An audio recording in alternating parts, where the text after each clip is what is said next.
नमस्कार साथियों, Ayush competition classes में आप सबका स्वागत है। आज तारीख है 22 अक्टूबर 2021 और आज हम इस वीडियो के माध्यम से भारतीय अर्थव्यवस्था में अपना पहली क्लास पढ़ने वाले हैं। आज का हमारा जो टॉपिक है ये उत्तराखंड पीसीएस समीक्षा अधिकारी, नायब तहसीलदार, लेखपाल, पटवारी, बंदी रक्षक, स्नातक स्तर, उत्तराखंड एसआई, सीटेट, यूटेट सहित सभी राज्य आधारित प्रतियोगी परीक्षाओं के लिए अत्यधिक महत्वपूर्ण है। इस वीडियो में हम अंतर्राष्ट्रीय आर्थिक संगठन और भारत किन किन संगठन का पार्ट है और क्या भारत का योगदान है उसे पढ़ने वाले हैं। हमारी यह क्लास आप हमारा मोबाइल ऐप आयुष 2.0 डाउनलोड करके भी पढ़ सकते हैं या ऑनलाइन टेस्ट लाइव क्लासेस भी वहां पर कर सकते हैं या ऑनलाइन टेस्ट सीरीज भी आप दे सकते हैं। आगामी उत्तराखंड पीसीएस और ग्रुप सी एग्जाम के लिए पूरे उत्तराखंड या अगर आप उत्तराखंड से बाहर रहते हैं तो हमारे इस प्रोग्राम से आप जुड़ सकते हैं। तो हम आज का अपना टॉपिक शुरू करते हैं। सबसे पहले हम इसमें बात करते हैं अंतर्राष्ट्रीय मुद्रा कोष की, इंटरनेशनल मॉनिटरी फंड। इस संस्था की स्थापना 1944 में हुई थी, लेकिन सदस्य देशों की जो सदस्यता है वह 27 दिसंबर सन 1945 से प्रभावी हुई और इस संस्था के द्वारा 1946 में कार्य करना शुरू किया गया। आईएमएफ की स्थापना ब्रेटन वुड्स समझौते के तहत की गई थी और इसके लिए अमेरिका ने सन 1943 में एक अंतर्राष्ट्रीय कोष की स्थापना का प्रस्ताव दिया था। इस प्रस्ताव को व्हाइट प्लान के नाम से जाना जाता है। 1943 में ही ब्रिटेन ने भी कीन्स योजना प्रस्तुत की थी। तो इस व्हाइट प्लान और कीन्स योजना, इन दोनों प्रस्तावों पर अमेरिका के ब्रेटन वुड्स में 1944 में आईएमएफ और आईबीआरडी की स्थापना की गई। आईबीआरडी मतलब वर्ल्ड बैंक। इसीलिए इन दोनों संस्थाओं को वॉशिंगटन जुड़वा या ब्रेटन वुड्स जुड़वा के नाम से भी जाना जाता है, वॉशिंगटन ट्विंस। भारत इसका फाउंडेशन मेंबर है, संस्थापक सदस्य, और 1945 में ही वह इसमें इस संस्था में शामिल हो गया था। वर्तमान में हम आईएमएफ की बात करें तो इसमें कुल 190 देश इसके मेंबर हैं और 190वां जो नया देश इसमें जुड़ा है उसका नाम अंडोरा है।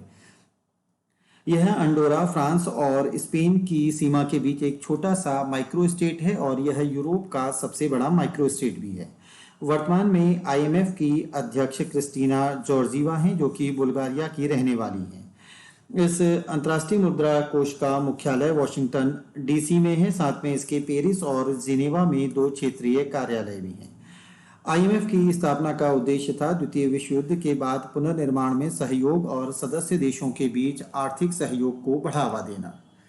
वर्तमान में अगर इसके कार्य कहें तो आईएमएफ का काम है अंतर्राष्ट्रीय भुगतान संबंधी तरलता की समस्या का समाधान करना या अंतर्राष्ट्रीय मौद्रिक सहयोग करना, अंतर्राष्ट्रीय व्यापार का संतुलित विकास करना, विनिमय दरों में स्थायित्व लाना। मोस्ट इंपॉर्टेंट यहाँ पर है भुगतान संतुलन में असंतुलन को दूर करने के लिए अल्पकालिक ऋण देना। तो ये बैलेंस ऑफ पेमेंट में जो फंड की कमी पड़ती है उसके लिए यह शॉर्ट टर्म लोन दिया करता है, या हम कह सकते हैं कि प्रतिकूल भुगतान संतुलन को ठीक करना और असंतुलन की मात्रा या अवधि में कमी करना।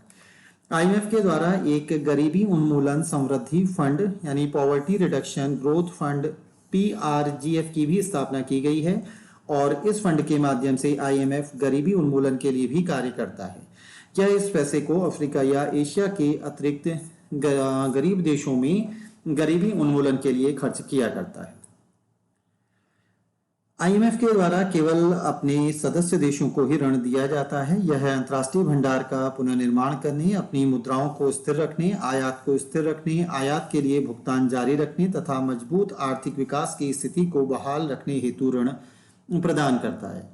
यह डेवलपमेंट बैंक की तरह विशिष्ट विकास परियोजनाओं के लिए ऋण प्रदान नहीं करता, केवल अपने सदस्य देशों को भुगतान संतुलन में असंतुलन दूर करने के लिए अल्पकालिक ऋण प्रदान किया करता है। तो नेक्स्ट वीडियो जो हमारा बनेगा वो भुगतान संतुलन या बैलेंस ऑफ पेमेंट पे बनेगा। आगे पूछा जाता है कि आईएमएफ और वर्ल्ड बैंक में क्या अंतर है। तो विश्व बैंक केवल अपने सदस्य देशों को संतुलित विकास के लिए दीर्घकालिक ऋण प्रदान करता है। ये दीर्घकालिक ऋण सामान्यतः 5 से 10 वर्ष के लिए उपलब्ध कराए जाते हैं, जबकि अंतर्राष्ट्रीय मुद्रा कोष अपने सदस्य देशों को भुगतान संतुलन की प्रतिकूलता को अनुकूल बनाने के लिए शॉर्ट टर्म लोन देता है। तो यहाँ ये ध्यान रखना है कि एक दीर्घकालिक लोन है वर्ल्ड बैंक, और भुगतान संतुलन के लिए शॉर्ट टर्म लोन है आईएमएफ। आईएमएफ का सदस्य होने के लिए कुछ शर्तें हैं। पहली शर्त है कि वह देश वर्ल्ड बैंक का भी सदस्य होना चाहिए, और साथ में देश को आईएमएफ में अपना एक निर्धारित कोटा या अंशदान जमा करना होगा। आईएमएफ कोटा का निर्धारण किसी भी देश की विश्व व्यापार में हिस्सेदारी, प्रति व्यक्ति राष्ट्रीय आय और आर्थिक विकास के आधार पर की जाती है। देशों को अपने कोटे का 25% हॉट मनी, ये हॉट मनी जैसे डॉलर, पाउंड, यूरो, येन और युआन में, साथ में 75% अपनी देश की मुद्रा में जमा करना होता है।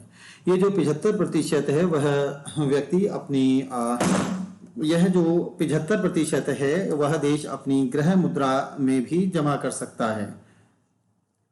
तो केंद्रीय, और इस पैसे को उस देश को अपने केंद्रीय बैंक के पास जमा करना होगा। जैसे भारत में ये पैसा जो 75% है कोटे का, ये आरबीआई के पास जमा होगा, और इसे आईएमएफ की अनुमति के बिना नहीं निकाला जा सकता। आरबीआई इस पैसे का मालिक नहीं है। वर्तमान में भारत का आईएमएफ में कोटा 2.76% है, और भारत विश्व का 8वां बड़ा कोटा धारक है। भारत इस संस्था को मई 2003 से ऋण भी उपलब्ध कराने लगा है। वर्तमान की अगर हम बात करें तो आईएमएफ में सबसे अधिक कोटा अमेरिका का है, उसके बाद दूसरा स्थान जापान और तीसरा चीन का है। आईएमएफ में वोटिंग राइट्स की बात करें तो भारत का वोटिंग राइट अभी 2.63% है, और आईएमएफ के एसडीआर बास्केट में जो मुद्राएं शामिल हैं उनका नाम है अमेरिकी डॉलर, यूरो, येन, पाउंड स्टर्लिंग और युआन। युआन का एक नाम और मिलता है रेनमिनबी, यह चीन की मुद्रा है। तो किसी भी विकासशील देश से इस एसडीआर क्लब में शामिल होने वाली पहली मुद्रा का नाम रेनमिनबी या युआन है, जो कि चाइना की मुद्रा है। आईएमएफ के द्वारा 2 रिपोर्ट भी प्रकाशित की जाती हैं। एक का नाम है वर्ल्ड इकोनॉमिक आउटलुक रिपोर्ट और दूसरी है ग्लोबल फाइनेंशियल स्टेबिलिटी रिपोर्ट।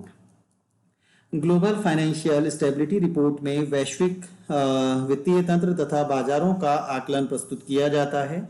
इस रिपोर्ट में वर्तमान बाजार स्थिति तथा वित्तीय स्थिरता को प्रभावित करने वाले प्रमुख मुद्दों का विश्लेषण भी किया जाता है। आगे एक टर्म पूछी जाती है, पत्र स्वर्ण या पेपर गोल्ड क्या है? पत्र स्वर्ण या paper gold SDR special drawing rights full form है। तो इसी व्यवस्था को आईएमएफ के द्वारा 1969 से शुरू किया गया था। तो इससे पहले आईएमएफ में स्वर्ण जमा किया जाता था, तो 1969 से एसडीआर को स्वर्ण के स्थान पर साख के रूप में स्वीकार किया गया है। तो यह पत्र स्वर्ण या पेपर गोल्ड या एसडीआर, यह अंतर्राष्ट्रीय मुद्रा कोष के लेन देन की इकाई है। आईएमएफ के सारे लेन देन इसी एसडीआर में होते हैं। इससे पहले सारे लेन देन डॉलर में होते थे। तो यह एसडीआर कोई भौतिक इकाई नहीं है, केवल यह अंतर्राष्ट्रीय तरलता की समस्या के समाधान के लिए केवल एक एडजस्टमेंट या समाशोधन की इकाई है, यह एक अकाउंटिंग यूनिट है। और इस एसडीआर का मूल्य डॉलर, पाउंड, यूरो, येन और युआन, इन 5 मुद्राओं के द्वारा ही निर्धारित होता है। वर्तमान में विश्व में सबसे बड़ा स्वर्ण भंडार आईएमएफ के पास है। आईएमएफ और वर्ल्ड बैंक की साल में 2 बैठकें होती हैं, पहली बैठक अप्रैल में और दूसरी अक्टूबर में, लेकिन इस अक्टूबर की बैठक को ही वार्षिक बैठक कहा जाता है। वर्तमान में आईएमएफ की मुख्य जो अर्थशास्त्री हैं वो भारतीय मूल की हैं, उनका नाम है गीता गोपीनाथ। और आईएमएफ में भारत का प्रतिनिधित्व भारत के गवर्नर के द्वारा किया जाता है। तो इस समय प्रतिनिधित्व शक्तिकांत दास के द्वारा किया जा रहा है। आईएमएफ में भारत के साथ 4 देशों का एक पूल बनाया गया है, जिसमें भारत के साथ बांग्लादेश, भूटान, भारत और श्रीलंका है। और इन चारों का जो अभी प्रतिनिधित्व है वो भारतीय सुरजीत सिंह भल्ला के द्वारा किया जा रहा है। अब हम बात करते हैं दूसरी प्रमुख संस्था विश्व बैंक, वर्ल्ड बैंक। तो इसकी स्थापना भी 1945 में हुई थी, लेकिन इसने 25 जून 1946 से कार्य करना शुरू हुआ, और इसकी स्थापना के लिए जिनेवा में 27 देशों के मध्य एक समझौता हुआ था। वर्ल्ड बैंक का मुख्यालय वॉशिंगटन डीसी में है, और वर्तमान में इसमें कुल 189 देश हैं, 189 इसके मेंबर्स हैं। और ये जो अंतिम देश इसमें जुड़ा था वो नॉर्वे था। विश्व बैंक के वर्तमान अध्यक्ष डेविड मालपास हैं, जो कि इसके 13वें अध्यक्ष हैं। विश्व बैंक की स्थापना के समय इसका मुख्य उद्देश्य था सदस्य राष्ट्रों को आर्थिक पुनर्निर्माण और विकास के लिए उन्हें दीर्घकालिक ऋण उपलब्ध कराना। तो इसके 3 लक्ष्य निर्धारित किए गए थे। पहला था युद्ध जर्जित अर्थव्यवस्थाओं के पुनर्निर्माण के लिए सहायता करना, क्योंकि 2 विश्व युद्ध हो चुके थे। तो ये जो पहला टारगेट है इसको अब प्राप्त कर लिया गया है।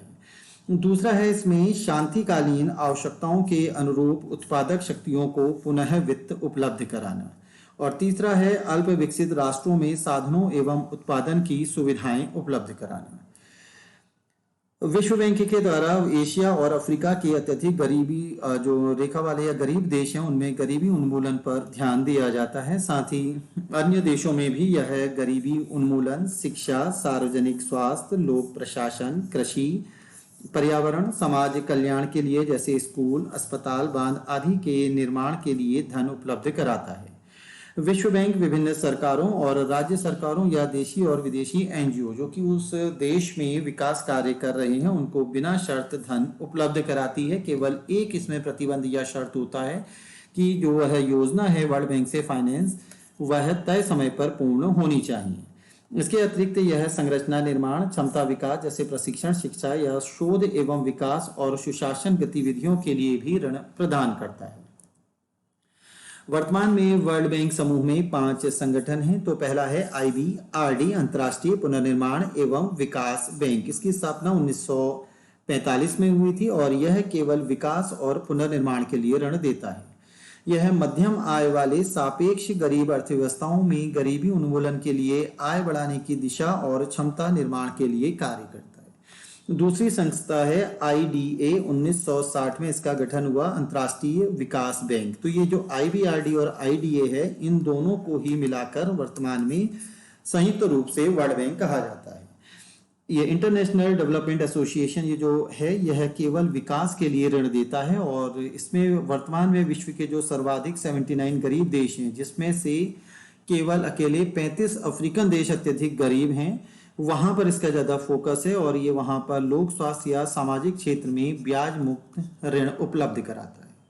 अगली महत्वपूर्ण संस्था है अंतर्राष्ट्रीय वित्त निगम जो कि 1956 में गठित हुई थी, IFC। ये निजी क्षेत्र को ऋण प्रदान करता है या विकासशील देशों में उद्यमता बढ़ाने, मध्यम और लघु उद्योगों को तकनीकी और आर्थिक सहायता प्रदान करने के लिए ऋण प्रदान करता है। बहुपक्षीय विनियोग गारंटी संस्था 1988 में इसका गठन हुआ था। इसकी फुल फॉर्म है MIGA, MIGA के नाम से इसको जाना जाता है। तो यह गैर व्यापारिक जोखिम हेतु निवेश गारंटी प्रदान करता है या विदेशों में होने वाले निवेश को राजनीतिक सुरक्षा की गारंटी प्रदान करता है। आगे है निवेश विवादों के निपटारे हेतु अंतर्राष्ट्रीय संगठन, 1966 में इसका गठन हुआ था, ICSID। यह विभिन्न राष्ट्रों के मध्य निवेश विवादों का निपटारा करने वाली संस्था है। तो हम पढ़ चुके हैं IBRD और IDA, इन दोनों को संयुक्त रूप से विश्व बैंक कहा जाता है। IBRD की फुल फॉर्म पूछी जाती है, international bank for reconstruction and development, and IDA international development association. तो IDA हम पढ़ चुके हैं विश्व के निर्धनतम राष्ट्रों को गरीबी उन्मूलन के लिए ऋण प्रदान करता है। स्थापना इसकी 24 सितंबर 1960 को हुई थी और यह उदार शर्तों पर ऋण देने के लिए विश्व बैंक की ही एक इकाई है। इसका प्रमुख कार्य हम पढ़ चुके हैं कि विश्व में निर्धनतम देशों को गरीबी एवं असमानता में कमी लाने के वाले आर्थिक विकास को बढ़ावा देने और लोगों के जीवन स्तर में सुधार लाने वाले कार्यक्रम के लिए ऋण और अनुदान देना है। IDA की स्थापना का कॉन्सेप्ट अमेरिका के सीनेटर मोनरोने के द्वारा रखा गया था और ये इतनी उदार ऋण देती है कि इसको विश्व बैंक की सॉफ्ट लोन खिड़की भी कहा जाता है, सॉफ्ट लोन विंडो, क्योंकि यह बहुत अति उदार शर्तों पर ऋण प्रदान करती है। यानी ऐसे ऋण जो कि सस्ते हैं, दीर्घकालिक हैं और जिनका भुगतान ऋणी देश अपनी मुद्राओं में कर सकता है। तो एक तरह से इन्हें ऋण न कहकर साख कह सकते हैं और केवल गरीब देश ही इससे ऋण प्राप्त कर सकते हैं। इन ऋणों की अवधि 50 वर्ष होती है और प्रारंभिक छूट अवधि 10 वर्ष है। इन ऋणों पर ब्याज नहीं लिया जाता, केवल एक प्रोसेसिंग फीस ली जाती है जो कि वर्तमान में 0.75% है। विश्व बैंक का अध्यक्ष ही IDA का अध्यक्ष भी होता है। IMF के द्वारा एक असुरक्षा वित्त पोषण सुविधा VFF का गठन किया गया है IMF के द्वारा। ये जो संस्था है ये जो असुरक्षा वित्त पोषण के लिए इसका गठन किया गया है। अब हम बात करते हैं आईएफसी की, इंटरनेशनल फाइनेंस कॉरपोरेशन। मुख्यालय इसका वॉशिंगटन डीसी में है। यह निजी उद्देश्यों के विकास, सुरक्षा और विस्तार को प्रोत्साहित करने और इसके लिए बिना सरकार की गारंटी के सदस्य देश में स्थित निजी उद्योग में निवेश करने के लिए है। तो यह संस्था भी एक समाशोधन गृह के रूप में कार्य करती है। मीगा की फुल फॉर्म है मल्टीलेटरल इन्वेस्टमेंट गारंटी एजेंसी, और इसका हेडक्वार्टर भी वॉशिंगटन डीसी में है। यह सदस्य देशों, विशेषकर विकासशील देशों में उत्पादक कार्यों के लिए इन्वेस्टमेंट को प्रोत्साहित करती है। यह निवेश प्राप्त करने वाले देश की सरकार और जो फॉरेन इन्वेस्टर हैं उनके बीच परस्पर विश्वास पैदा करना और निवेश के अवसरों की जानकारी दिलाने का कार्य करती है। पर्यावरण संबंधी जांच के प्राप्त होने पर ही इसके द्वारा गारंटी देने का निर्णय लिया जाता है। ICSID, international centre for settlement of investment dispute, यह निवेश संबंधी झगड़े, जैसे भारत और पाकिस्तान के बीच अगर नदी जल विवाद है, इस तरह के मुद्दे सुलझाने के लिए इस संस्था का प्रयोग किया जाता है। भारत इसका मेंबर नहीं है। आगे वर्ल्ड बैंक के द्वारा वर्ल्ड डेवलपमेंट रिपोर्ट का प्रकाशन किया जाता है। साथ ही ग्लोबल इकोनॉमिक प्रोस्पेक्ट्स रिपोर्ट का प्रकाशन भी विश्व बैंक के द्वारा एक साल में 2 बार किया जाता है। अगली रिपोर्ट जिसका प्रकाशन किया जाता था वह है ease of doing business report, और वर्ष 2021 में, सितंबर 2021 में इस रिपोर्ट का प्रकाशन बंद कर दिया गया है। यह रिपोर्ट 2003 से प्रत्येक वर्ष विश्व बैंक के द्वारा प्रकाशित की जाती थी, और इस रिपोर्ट में व्यापार की सुविधा उपलब्ध कराने को लेकर किए गए बुनियादी बदलावों के आधार पर विश्व के देशों को रैंकिंग दी जाती थी। तो इस रैंकिंग में विवाद होने के कारण वर्ल्ड बैंक के द्वारा निर्णय लिया गया है कि अब वह इस वर्ष 2021 से इस रिपोर्ट को जारी नहीं करेगी।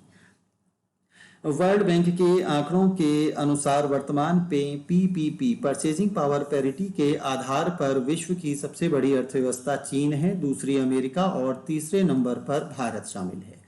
और GDP नॉमिनल की अगर हम बात करें तो 2018 में भारत विश्व की 17वीं सबसे बड़ी अर्थव्यवस्था थी। पहला स्थान अमेरिका का था, दूसरा चीन, फिर जापान, जर्मनी, यूके और फ्रांस।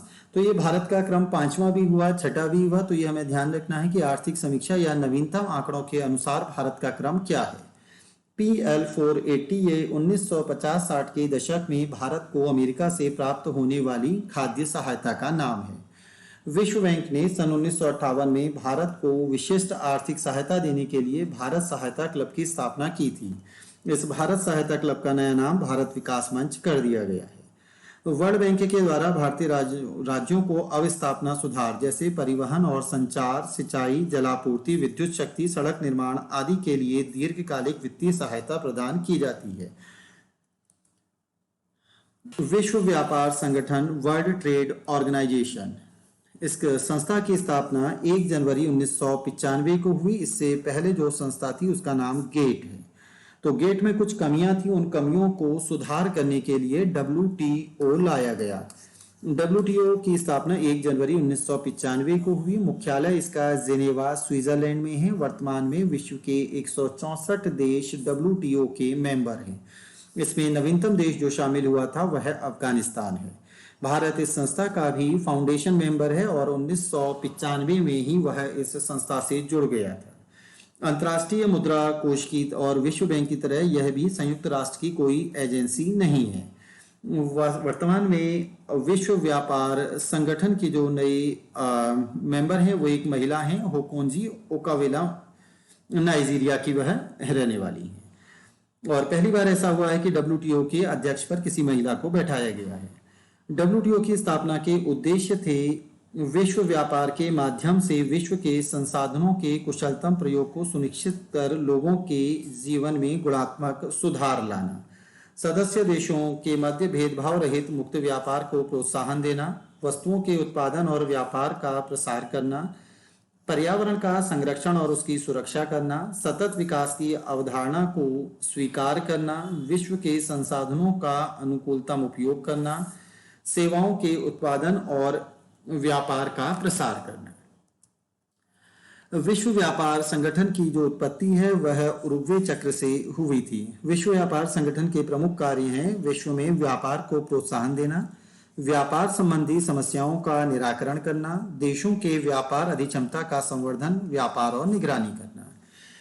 डब्ल्यूटीओ के जो प्रमुख समझौते हैं वो है कृषि पर समझौता एओए एग्रीमेंट ऑन एग्रीकल्चर, गैर कृषि बाजार में पहुंच NAME, non agriculture market access, सेवाओं के व्यापार पर सामान्य समझौता GATS, general agreement on trade and services, और बौद्धिक संपदा सबसे महत्वपूर्ण है TRIPS, trade related to intellectual property. ये उत्तराखंड पीसीएस में पूछा जा चुका है।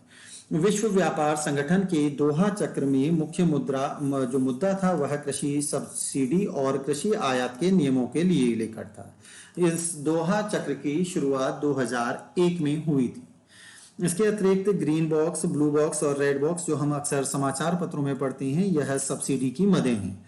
जो वस्तुएं ग्रीन बॉक्स और ब्लू बॉक्स में शामिल हुई हैं उनमें सब्सिडी की वर्तमान में अनुमति है और रेड बॉक्स में आने वाली वस्तुओं पर सब्सिडी समाप्त की जा चुकी है। डब्ल्यूटीओ की सबसे खास बात थी जो गेट में नहीं थी, वह है बौद्धिक संपदा। इसमें कुछ चीजें शामिल हैं जैसे पेटेंट। यह पेटेंट अगर कोई औद्योगिक उत्पाद है तो उसका पेटेंट कराया जाएगा।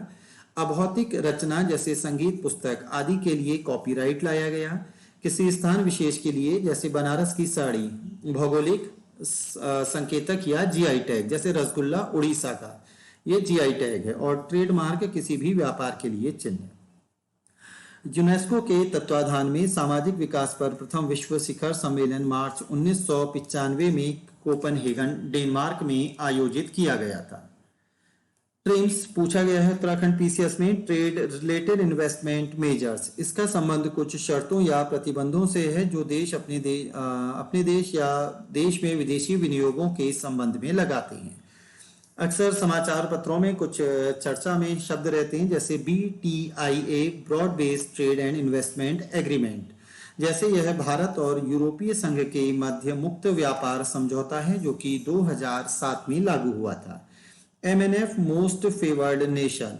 जब कोई देश किसी अन्य देश को विदेशी व्यापार में कोई विशेष सुविधा प्रदान करता है तो यही विशेष सुविधा IMF के सभी सदस्य देशों को भी उस देश के द्वारा उपलब्ध कराई जाती है। गेट, तो WTO से पहले जो संस्था थी वो गेट थी। फुल फॉर्म है general agreement on tariff and trade. यह व्यापार बढ़ाने और प्रशुल्क घटाने के उद्देश्य से 1948 में जिनेवा में एक कॉन्सेप्ट लाया गया था जिसमें 53 देशों के मध्य बैठक हुई थी। इस समझौते पर 30 देशों ने असहमति दर्शाई और अंत में जो 23 देश बचे थे उनके मध्य में 1 जनवरी 1948 में यह इंप्लीमेंट हुआ और गेट ने काम करना शुरू कर दिया। डंकन प्रस्ताव, यह ऑर्थर डंकन के द्वारा लाया गया। गेट दौर के 8वें चक्र उरुग्वे दौर की वार्ताओं के विफल होने पर 1991 में गेट के तात्कालिक महानिदेशक आर्थर डंकन ने उरुग्वे दौर का एक अंतिम प्रारूप प्रस्तुत किया था। इसी को डंकन प्रस्ताव के नाम से जाना जाता है और इसमें सबसे महत्वपूर्ण चीज हम पढ़ चुके हैं, इंटेलेक्चुअल प्रॉपर्टी, बौद्धिक संपदा की बात हुई और इसके लिए ट्रिप्स लाया गया। ट्रिप्स की फुल फॉर्म पूछी गई है, trade related intellectual property rights. तो इस ट्रिप्स में 7 चीजें शामिल हैं, हम एक बार अभी पढ़ चुके हैं, जैसे copyright, trademark, geographical indication, patent, trade design, integrated circuit की रूपरेखा और व्यापार संबंधी गुप्त सूचना। ADB, एशियाई डेवलपमेंट बैंक, इसकी स्थापना सन 1966 में हुई थी और इसने 1 जनवरी 1967 से कार्य करना प्रारंभ किया। वर्तमान में इसका मुख्यालय मनीला, फिलीपींस में है और इसका जो हेड है वह किसी जापान के व्यक्ति को ही बनाया जाता है। तो इसके वर्तमान अध्यक्ष कौन है ये देखना पड़ेगा क्योंकि ये हमेशा करंट अफेयर्स में इसके लिए हमने वीडियो बनाया हुआ है और ये हमेशा बीच बीच में चेंज हो जाते हैं। ADB में वर्तमान में 68 देश मेंबर हैं। ADB का काम है विकासशील सदस्य देशों को ऋण, इक्विटी निवेश या तकनीकी सहायता उपलब्ध कराना और सहायता के अनुरोधों पर कार्यवाही करना। अंटकार्ड की फुल फॉर्म है United nation conference on trade and development. स्थापना 1964 में जेनेवा, स्विट्जरलैंड में हुई थी और इसकी सदस्य संख्या वर्तमान में 194 है। सामान्यतः 4 वर्षों में इसका अधिवेशन होता है और सभी अधिवेशनों में IMF को स्थायी प्रतिनिधित्व प्राप्त है। अंटकार्ड की स्थापना का उद्देश्य था अल्प विकसित राष्ट्रों के व्यापार और आर्थिक विकास को बढ़ावा देना। इसका 1968 में एक सम्मेलन नई दिल्ली में भी हुआ था जो अंटकार्ड का दूसरा सम्मेलन था। इसके द्वारा विश्व निवेश और व्यापार के संबंध में रिपोर्ट जारी की जाती है। संघ यूरोपीय यूनियन 1957 में रोम की संधि के अंतर्गत 6 देशों जिसमें फ्रांस, बेल्जियम, लग्जमबर्ग, पश्चिमी जर्मनी, इटली और नीदरलैंड थी, इनके द्वारा यूरोपीय संघ की स्थापना की गई। वर्तमान में यूरोपीय संघ में 28 देश हैं जिसका मुख्यालय ब्रुसेल्स या बेल्जियम है। इस संस्था का उद्देश्य है सदस्य देशों के मध्य स्वतंत्र व्यापार के लक्ष्यों को प्राप्त करना। 1 जनवरी 1973 में इस संस्था में आयरलैंड, ब्रिटेन और डेनमार्क भी शामिल हुए। 1995 में इस संघ का नाम यूरोपीय संघ कर दिया गया। पहले इसका नाम था यूरोपीय आर्थिक समुदाय 1957 में जब इसका गठन हुआ। यूरोपीय संघ का प्रमुख प्रशासनिक अंग यूरोपीय परिषद है। यूरोपीय आयोग में इस समय 20 मेंबर हैं और इसका कार्य संधि और इसके नियमों का अनुपालन करवाना है। यूरोपीय संसद इसकी एक संस्था है। इसकी भूमिका परामर्शदायी और सूचना स्वरूप की है और यह आयोग द्वारा बनाए गए बजट प्रारूप को स्वीकार या अस्वीकार कर सकता है या यह आयोग यानी यूरोपीय आयोग को हटा भी सकती है। इन देशों के द्वारा एक साझी मुद्रा का प्रचलन किया गया जिसको यूरो कहा जाता है। तो जरूरी नहीं कि ये सारे देश यूरो का 28 देश जैसे यूरोपीय संघ में हैं, तो केवल 19 देशों के द्वारा वर्तमान में यूरो का प्रयोग किया जाता है।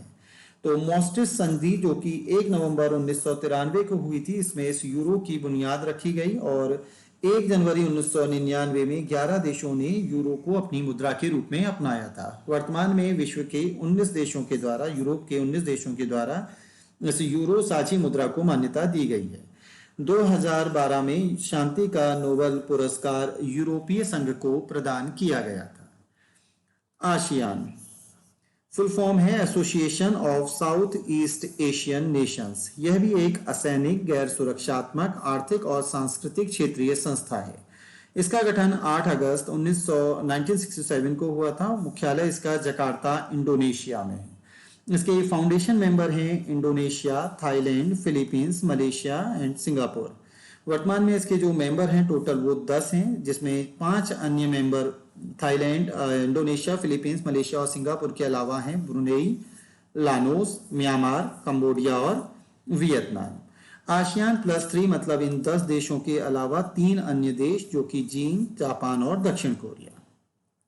आसियान की स्थापना का उद्देश्य था दक्षिण पूर्व एशिया के देशों में विकास की गति बढ़ाना और आर्थिक, सामाजिक और सांस्कृतिक सहयोग के अतिरिक्त तकनीकी, वैज्ञानिक और प्रशासनिक क्षेत्रों में आपसी सहयोग के माध्यम से विकास की प्रक्रियाओं को त्वरित करना, उद्योग और कृषि क्षेत्र में सुधार करना। लुक ईस्ट पॉलिसी पूछा जाता है किसकी है? पूर्व की ओर देखो नीति भारत की है कि भारत आसियान देशों के साथ व्यापार करके अपने भुगतान संतुलन को अनुकूल करना चाहता है।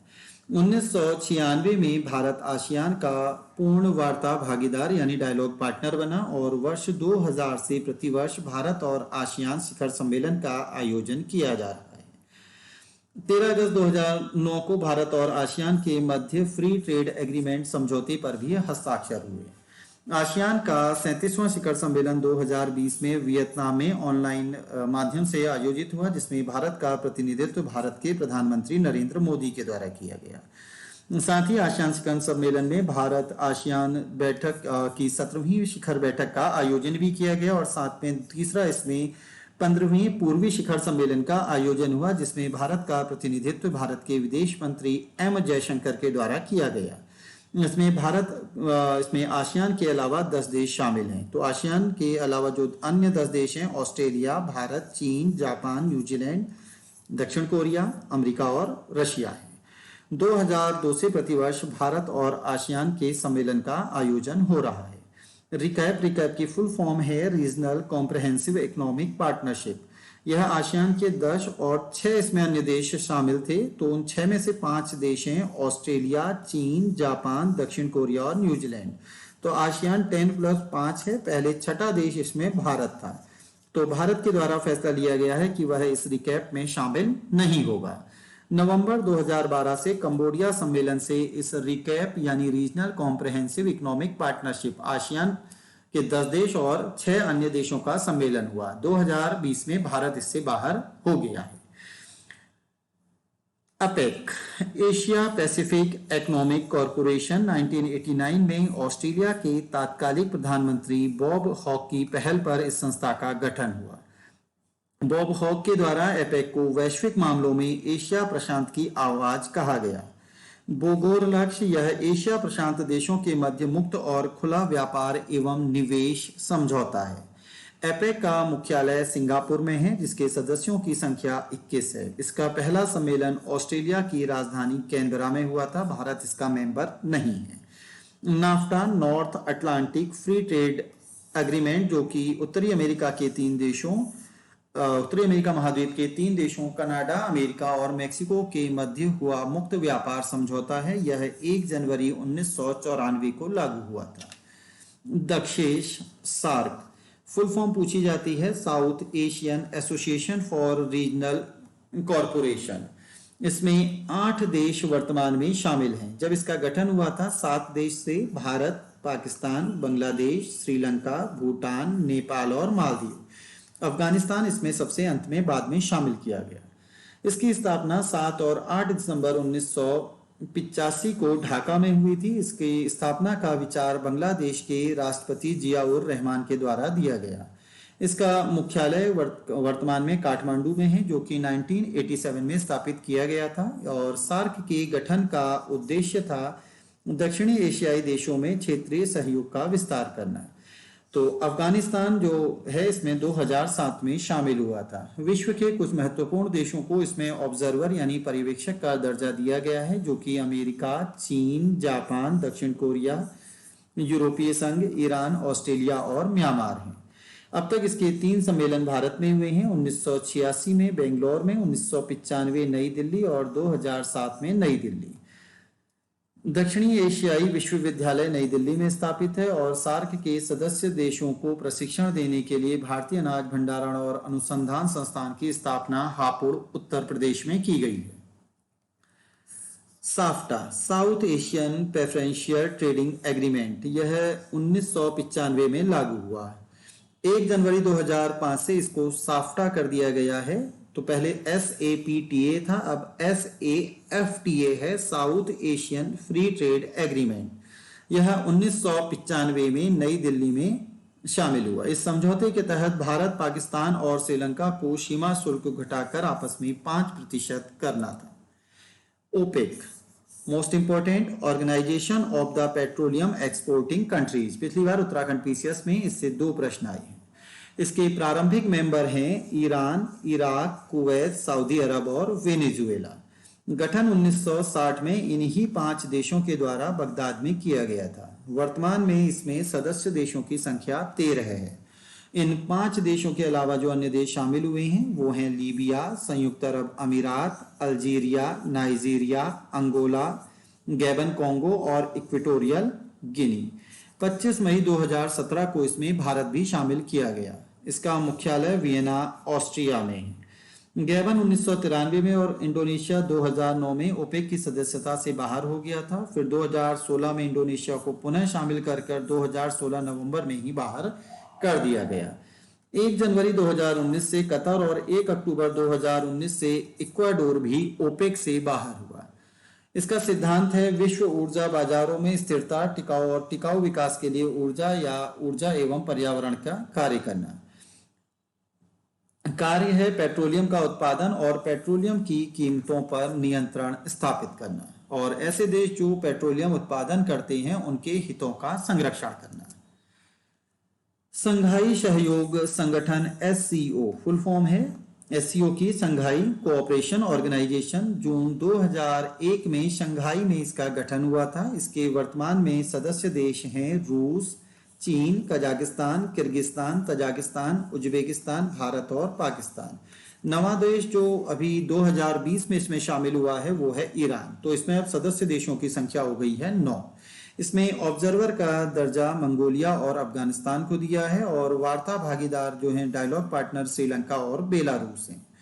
2016 में भारत और पाकिस्तान को उज्बेकिस्तान की राजधानी ताशकंद में हुए सम्मेलन में पूर्ण सदस्य के रूप में शामिल किया गया था, और 1 साल बाद अस्ताना कजाकिस्तान में जो सम्मेलन हुआ उसमें भारत पूर्ण सदस्य के रूप में और पाकिस्तान पूर्ण सदस्य के रूप में शामिल हुए। United Nation Development Programme UNDP 1995 में इस संस्था का गठन किया गया और इस संस्था के द्वारा वर्ष 1990 से प्रतिवर्ष मानव विकास रिपोर्ट प्रकाशित की जाती है। संयुक्त राष्ट्र विकास परिषद ने 1996 में अपनी जो मानव विकास रिपोर्ट जारी की थी, उसमें भारत के आर्थिक विकास पथ को रोजगार विहीन, जड़ विहीन, निष्ठुर, आवाज विहीन और भविष्य रहित कहा था।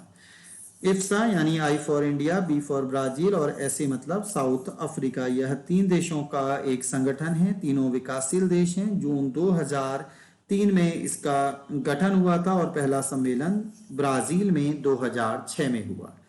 G77 यह भारत, चीन, ब्राजील और अन्य विकासशील देशों का एक महत्वपूर्ण संगठन है, जिसका गठन 1964 में हुआ था और स्थापना का उद्देश्य था विकासशील देशों के आर्थिक हितों का संरक्षण करना।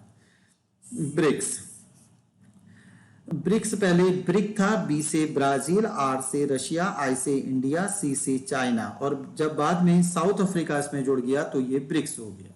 2001 में गोल्डमैन सैक्स बैंक के जिम ओ नील के द्वारा इस ब्रिक्स की संकल्पना का प्रतिपादन किया गया। मोस्ट इंपोर्टेंट टॉपिक है। उत्तराखंड पीसीएस 2016 में इससे 3 प्रश्न पूछे गए हैं। वर्तमान में इसके सदस्य हैं ब्राजील, रूस, भारत, चीन और दक्षिण अफ्रीका। पहले सम्मेलन जो हुआ था इसका 2009 में रूस में यकतरिनबर्ग में हुआ था, जिसमें दक्षिण अफ्रीका शामिल नहीं था। 2010 में दक्षिण अफ्रीका को भी इसमें शामिल करने का निर्णय लिया गया और 2011 में सान्या चीन में जो सम्मेलन हुआ उसमें दक्षिण अफ्रीका एक मेंबर के रूप में शामिल हुआ। तो ब्रिक्स में परिवर्तित हुआ 2010 में और साउथ अफ्रीका ने पहली भाग लिया 2011 में। 2021 का सम्मेलन ध्यान रखना है कि यह कहाँ आयोजित होगा। ब्रिक्स बैंक, इस ब्रिक्स बैंक का दूसरा नाम है न्यू डेवलपमेंट बैंक। इस बैंक की जो मुख्यालय है वो शंघाई में स्थापित किया गया है 2015 में और वर्तमान में भारत के वी कामत इसके अध्यक्ष बनाए गए हैं 5 वर्ष के कार्यकाल के लिए। R5 इन 5 देशों की मुद्राएं हैं जो कि R से शुरू होती हैं, रियल, रूबल, रुपया, रेनमिनबी और रैंड। ई-थेक्वनी घोषणा पत्र 5वें ब्रिक्स सम्मेलन में जारी, जिसमें पारस्परिक हितों, क्षेत्रीय एवं अंतर्राष्ट्रीय संबंधों तथा वैश्विक दृष्टि से विभिन्न महत्वपूर्ण मसलों पर साझा विचार रेखांकित किया गया। अगर ब्रिक्स देशों की जीडीपी की बात करें तो सबसे ऊपर चीन है, चीन के बाद भारत, ब्राजील, रूस और दक्षिण अफ्रीका। और अगर पीपीपी मोड पर कहें, नॉमिनल में तो यह आ गया, पीपीपी मोड पर चीन, भारत, रूस, ब्राजील और दक्षिण अफ्रीका का क्रम है। बिम्स्टेक का पहले नाम जो है इसका भी नाम बदल चुका है। वर्तमान में इसका नाम है bay of Bengal initiative for multi sectoral technical and economic corporation. तो बिस्टेक इसका पहले नाम था, केवल इसमें 4 देश थे, B for Bangladesh, I for India, S से Sri Lanka and T for Thailand. तो बांग्लादेश, भारत, श्रीलंका और थाईलैंड इन 4 देशों के एक संगठन को बिस्टेक नाम दिया गया। 1997 में बैंकॉक में इसकी स्थापना हुई थी और म्यांमार के इसमें शामिल होने पर यह बिम्स्टेक में बदल गया। बाद में 2004 में नेपाल और भूटान को भी इस संगठन में शामिल किया गया। तो वर्तमान में बिम्स्टेक में कुल 7 देश हैं और इसका नाम बदलकर हो गया है bay of Bengal initiative for multi sectoral technical and economic corporation. G15 है, स्थापना 1989 में बेलग्रेड यूगोस्लाविया में हुई थी, नवे निर्गुट शिखर सम्मेलन में। इसका जो सचिवालय है वह जिनेवा में प्रौद्योगिकी सेवा सुविधा केंद्र में है। यह विश्व की 15 उभरती हुई अर्थव्यवस्थाओं का एक संगठन है। G7 1975 में G7 विश्व की 7 सबसे बड़ी अर्थव्यवस्थाओं का एक संगठन है। 1975 में इसमें गठन हुआ। यहाँ एक इंपॉर्टेंट चीज है कि इसमें रूस शामिल नहीं है। प्रश्न पूछा जाता है कि कौन सा देश इसमें शामिल नहीं है, तो रूस इसमें अनिश्चित काल के लिए निलंबित कर दिया गया है। तो ये वर्तमान में 7 देश इसमें हैं, America, Britain, France, Italy, Germany, Canada और जापान। भारत इसका मेंबर नहीं है, लेकिन भारत को इसमें विशेष रूप से आमंत्रित किया जाता है आउटरीच पार्टनर्स O5 में। ये आउटरीच पार्टनर्स भारत के अलावा हैं चीन, ब्राजील, दक्षिण अफ्रीका और मैक्सिको।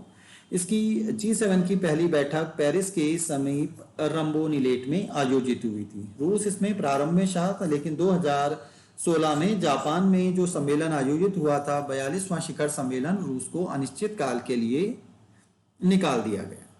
G7 एक गैर सरकारी और गैर समाजवादी संगठन है। इसका कोई भी मुख्यालय नहीं है और ना ही इसके लिए सदस्य राष्ट्रों द्वारा किसी प्रकार के बजट का प्रावधान किया जाता है।